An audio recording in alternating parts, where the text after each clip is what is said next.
ना तो हम किसी पार्टी के हैं, ना हम किसी की फिक्स एजेंडे के हैं। हमारे लिए सभी सम्मानीय हैं। धांधली फैलाते हैं, ना हम कोई वैमनस्यता फैलाते हैं। हम केवल अपने पंथ, अपने धर्म, सनातनी हिंदुओं की एकता की बात। हमारे भी वो अपने हैं जो विरोध कर रहे हैं, जो हमारे साथ हैं वो भी अपने हैं। हमारा हनुमान जी की इच्छा पर हम चलते हैं, बालाजी की जैसी इच्छा होगी वैसा होगा। बागेश्वर धाम वाले बाबा पंडित धीरेन्द्र कृष्ण शास्त्री 12 मई को पटना पहुंच जाएंगे।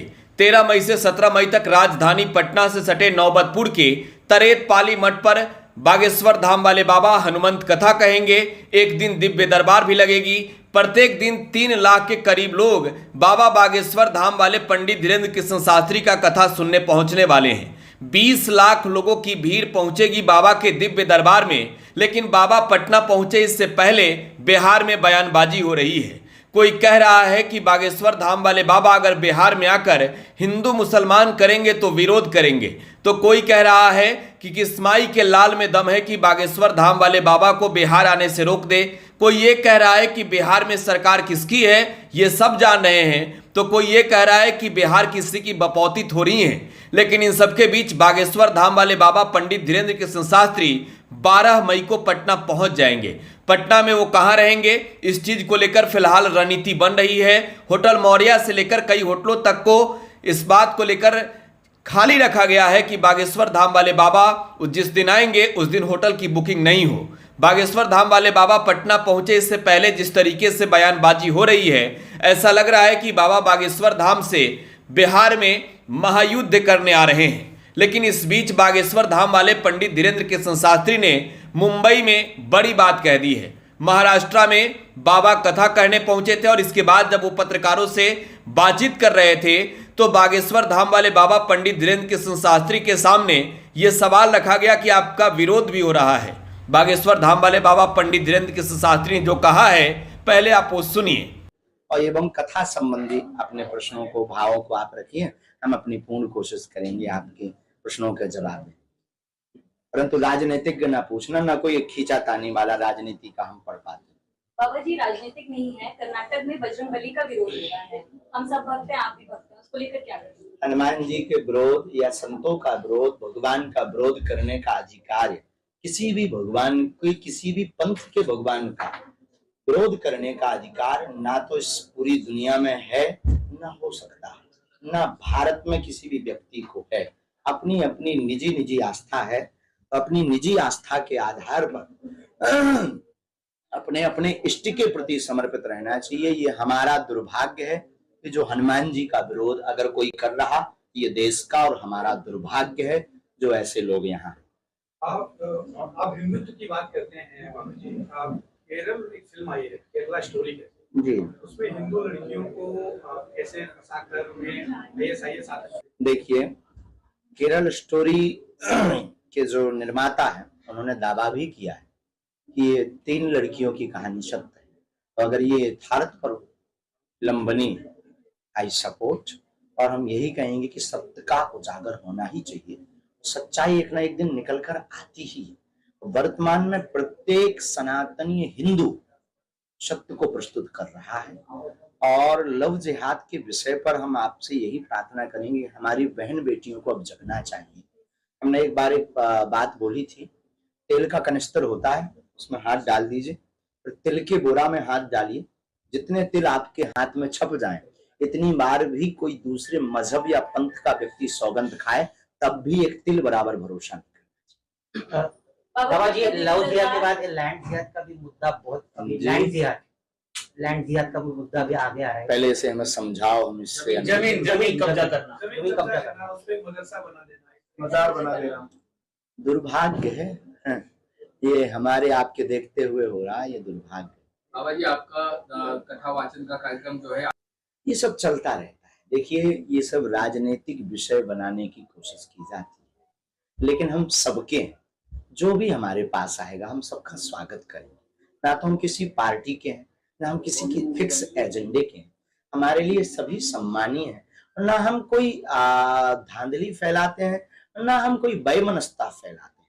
हम केवल अपने पंथ, अपने धर्म, सनातनी हिंदुओं की एकता की बात करते हैं। और अपनी एकता की बात करना हमें लगता कि गुनाह नहीं है, और अपने इष्ट का प्रचार करना संविधान में भी है। अगर कोई विरोध कर रहा, हम भगवान से प्रार्थना करेंगे, भगवान सब पर कृपा करें। हमारे भी वो अपने हैं जो विरोध कर रहे हैं, जो हमारे साथ हैं वो भी अपने हैं, हमारा कोई भी विरोध नहीं। आपसे आपत्ति क्यों है? लेकिन बाबा जी, ऐसे लोगों को क्यों आपत्ति है आपसे? देखिए भगवान, ऐसे लोगों को इसलिए आपत्ति हो सकती है कि शायद वो किसी अन्य मिशन में लगे। विरोधाभासिक मिशन जब होता है और व्यक्ति का पूर्ण होता दिखाई नहीं देता है, तो प्रायः तो वो इस प्रकार की गतिविधियां करते हैं। कर्नाटक में जो चुनाव प्रचार हुआ उसमें बजरंग दल को बैन करने की बात कांग्रेस की, और उसे बीजेपी ने बजरंग बली से जोड़ने की। बजरंग बली का नाम इस तरह से चुनाव में खिंचता नहीं। और पहले के जमाने में व्यक्ति माध्यम होता था, ईश्वर का प्रचार होता था। आज के जमाने में ईश्वर माध्यम है, व्यक्ति का प्रचार होता है। और बजरंग बली के ऊपर बैन लगाना या बजरंग दल एक विचारधारा हो सकती है, विचारधारा में तरह तरह के लोग हो सकते हैं, लेकिन हनुमान जी के नाम पर बैन नहीं लगा सकते हैं आप हमारे राष्ट्र में। भगवान की इच्छा, हनुमान जी की इच्छा पर हम चलते हैं, बालाजी की जैसी इच्छा होगी वैसा होगा। हिंदू राष्ट्र पर जो बयान आप देते आए हैं, हिंदू राष्ट्र क्या जिस तरह की स्थिति बन रही है, घोषित होने वाला है। ये हमारा कोई नया बयान नहीं है या कोई नई तरकीब नहीं है, या कोई हमको फेमस होने के लिए हमने कोई फेम पकड़ रखा है। हमने तो महाराष्ट्र के ही वीर, महाराष्ट्र की ही धरोहर और समूचे भारतवर्ष की शान छत्रपति वीर शिवाजी महाराज का जो हिंदवी राज्य की स्थापना का संकल्प था, उस संकल्प को दोहराया है। उस संकल्प को हमने सिर्फ बताया है कि भारत के हिंदू, अगर तुम भूल गए हो तो बस अब जग जाओ। जो पूर्व काल में, पूर्व समय में हिंदवी राज्य की स्थापना की बात हो रही थी, हमने उसे हिंदू राष्ट्र के साथ प्रस्तुत किया है। अब लोगों का काम है, हिंदुओं का काम है, हिंदुओं को अगर सुरक्षित रहना है, हिंदुओं को अगर संरक्षित रहना है, सनातन को और आगे तक बढ़ाना है, तो हिंदू राष्ट्र की घोषणा करवाएंगे, नहीं तो साधु तो अपना काम करता हुआ चला जाए। आपके इन्हीं भाषणों की और इन्हीं हिंदू राष्ट्र की बात करना या फिर धार्मिक बात करने को लेकर आपको ऐसी बात आप हमें कोई दिक्कत नहीं, नोटिस हमें स्वीकार है। हम प्रायः कभी ऐसी बात नहीं बोलते हैं जिससे वैमनस्यता फैले, लेकिन हमको बोलने का अधिकार जितना हमें संविधान ने दिया है, इस राष्ट्र में प्रत्येक व्यक्ति को है, जितना आपको बोलने का अधिकार है उतना तो हमें भी है। तो हम अपनी बात रख सकते हैं ना, मानना ना मानना बात। हाँ, हम किसी मजहब के खिलाफ बोले, हम किसी भगवान के खिलाफ बोले, हम किसी पुस्तक के खिलाफ बोले, हम किसी व्यक्ति के खिलाफ बोले पर्टिकुलर, तो बात अलग है। हिंदू राष्ट्र एक बहुत बड़ा विषय है और हमें नहीं लगता कि ये वैमनस्यता। हमारे हिंदू राष्ट्र में मुसलमानों को भागने की आवश्यकता नहीं, ईसाइयों को भागने की आवश्यकता नहीं, हमारे हिंदू राष्ट्र में किसी को भी राष्ट्र छोड़ने की आवश्यकता नहीं, हमारे हिंदू राष्ट्र में किसी को भी धर्म घर वापसी कराने की भी आवश्यकता नहीं। हमारे हिंदू राष्ट्र में सिर्फ जातिवाद की पाठ को दूर करना। तो हिंदू राष्ट्र की जरूरत क्या है? ये तो सारी चीजें पहले से हैं, किसी को भागने की अगर होती तो राम की यात्रा पर पत्थर नहीं लगते, अगर होती तो आपके महाराष्ट्र में ही पालघर के संतों के ऊपर पत्थर नहीं फेंकते, अगर होती तो हम राम की चर्चा करने वाले व्यक्ति को जगह जगह नोटिस नहीं मिलते, अगर यही बात होती तो हमारे खिलाफ FIR नहीं होती, अगर होती तो हम एक ऐसे धर्मगुरु हैं जिन्हें अपने ही राष्ट्र में कथा करने के लिए अनुमतियां प्राप्त नहीं होती।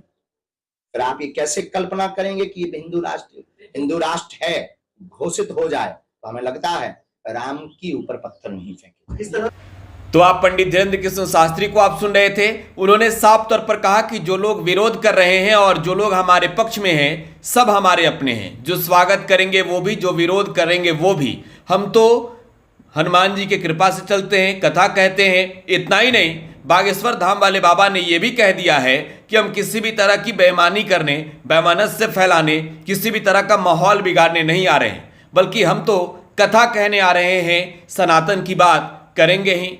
फिलहाल आप टुडे बिहार न्यूज के साथ बने रहें। धन्यवाद।